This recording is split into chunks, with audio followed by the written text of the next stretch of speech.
नमस्कार। आज 21 जुलाई 2025 है और भारतीय कॉरपोरेट जगत में पहली तिमाही के नतीजों का मौसम आप जानते हैं पूरे जोरों पर है। बिल्कुल, हर तरफ से खबरें आ रही हैं, बैंकिंग, ऑटो, एनर्जी। हाँ, तो हमारे पास कंपनियों की घोषणाएं हैं, बाजार विश्लेषण रिपोर्ट्स हैं और भी कई कॉरपोरेट समाचार हैं। जी।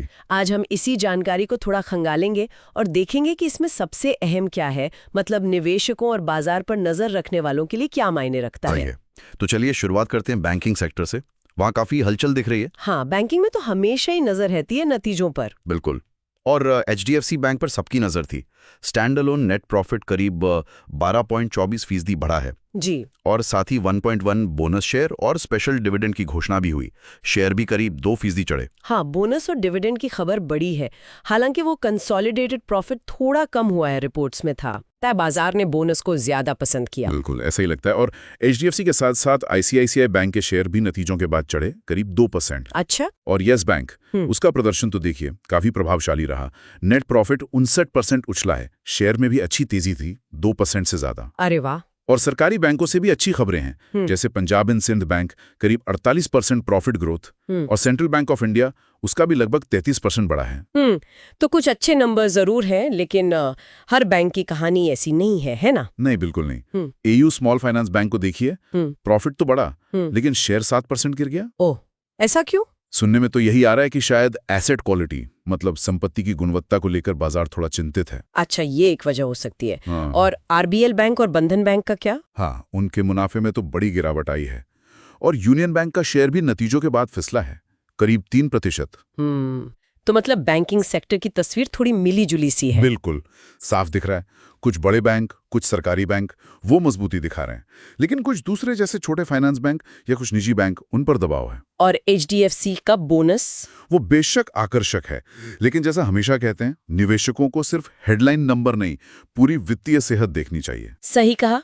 अच्छा, बैंकिंग की इस मिली जुली तस्वीर से आगे बढ़ते हैं। कॉर्पोरेट जगत में और भी बहुत कुछ हुआ है। जी।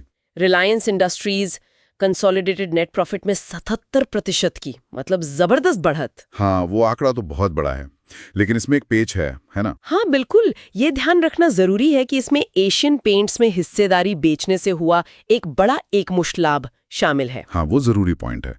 हालांकि खबरें ये भी हैं कि कोर बिजनेस ने भी ठीक ठाक प्रदर्शन किया है। हाँ, कोर परफॉर्मेंस भी ठीक रही है। हाँ। अच्छा, एक और बड़ी डेवलपमेंट एलएनटी की तरफ से है। बताइए। वो इंडियन ऑयल की पानीपत रिफाइनरी में भारत का सबसे बड़ा ग्रीन हाइड्रोजन प्लांट लगा रहे हैं। अरे वाह, ये तो बहुत बड़ी खबर है क्लीन एनर्जी के लिहाज से। बिल्कुल। देश के जो क्लीन एनर्जी लक्ष्य हैं, उन्हें देखते हुए ये एक बहुत महत्वपूर्ण कदम हो सकता है। जरूर। और ऑटो सेक्टर में क्या चल रहा है? ऑटो में भी काफी कुछ है। पहली तिमाही में कुल ऑटो एक्सपोर्ट 22% बढ़ा है। अच्छा। और इसमें मारुति सुजुकी सबसे आगे रही, करीब 37% की बढ़त। मारुति तो हमेशा ही एक्सपोर्ट में अच्छा करती है। हाँ, दूसरी तरफ टाटा मोटर्स की बात चल रही है, यूरोपियन ट्रक मेकर आइवेको को खरीदने की। ओह, ये तो उनके ग्लोबल प्लान्स को दिखाता है। हाँ, वैश्विक विस्तार की महत्वाकांक्षा लगती है। और महिंद्रा की स्कॉर्पियो एन पिकअप, उसकी टेस्टिंग की तस्वीरें भी आई हैं। बाजार में काफी उत्सुकता है उसको लेकर। पिकअप ट्रक सेगमेंट में भी हलचल बढ़ रही है। हाँ, और कुछ स्टॉक स्पेसिफिक खबरें भी थी, जैसे तिलकनगर इंडस्ट्रीज का शेयर 8% चढ़ गया फंड जुटाने की खबर पर। अच्छा। मास्टेक का शेयर, देखिए नतीजे कमजोर थे, फिर भी 12% उछल गया। हाँ, बाजार कभी कभी ऐसे सरप्राइज देता है। बिल्कुल। वहीं इंडिया सीमेंट्स खराब नतीजों के कारण 3% लुढ़क गया। और हाँ, बीईएमएल को रक्षा मंत्रालय से बुलडोजर सप्लाई का एक बड़ा ऑर्डर मिला है। अच्छा, ये तो बीएमएल के लिए पॉजिटिव है। हाँ, उसका अच्छा असर दिखा। तो अगर हम इन सभी खबरों को एक साथ रख कर देखें तो क्या तस्वीर उभरती है? देखिए, ये तिमाही नतीजों का सीजन भारतीय कॉर्पोरेट जगत की सेहत का एक दिलचस्प आईना दिखा रहा है। बैंकिंग, जैसा हमने कहा, मिला जुला है। रिलायंस जैसे बड़े नामों के नतीजों में वो एकमुश्त लाभ का बड़ा हाथ है। तो कोर परफॉर्मेंस को समझना जरूरी हो जाता है। बिल्कुल, मतलब सिर्फ हेडलाइन नंबर पे नहीं जाना है। सही बात।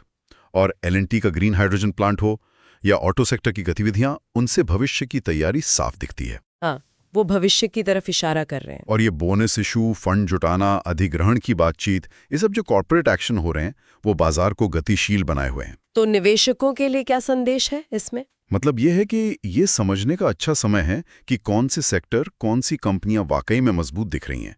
और क्यों, गहराई में जाना जरूरी है। ठीक है, तो संक्षिप्त में कहें तो इस हफ्ते हमने देखा बैंकों के मिले जुले नतीजे, रिलायंस का वो बड़ा मुनाफा जिसमें एक मुश्त लाभ शामिल था, और ग्रीन एनर्जी व ऑटो में भविष्य की ओर बढ़ते कदम। हाँ बिल्कुल, और ये हमें एक जरूरी सवाल पर लाता है सोचने के लिए। क्या? कि जब हम कंपनियों के ये शानदार दिखने वाले नतीजे देखते हैं तो क्या वो हमेशा उनकी बुनियादी मजबूती को ही दिखाते हैं, या जैसा हमने रिलायंस के केस में देखा, कभी-कभी हेडलाइन नंबर किसी एक मुश्त लाभ या बाहरी चीज से बढ़ जाते हैं। निवेशकों के लिए ये समझना कितना जरूरी है कि मुनाफे के पीछे की असली कहानी क्या है। बिल्कुल सही कहा।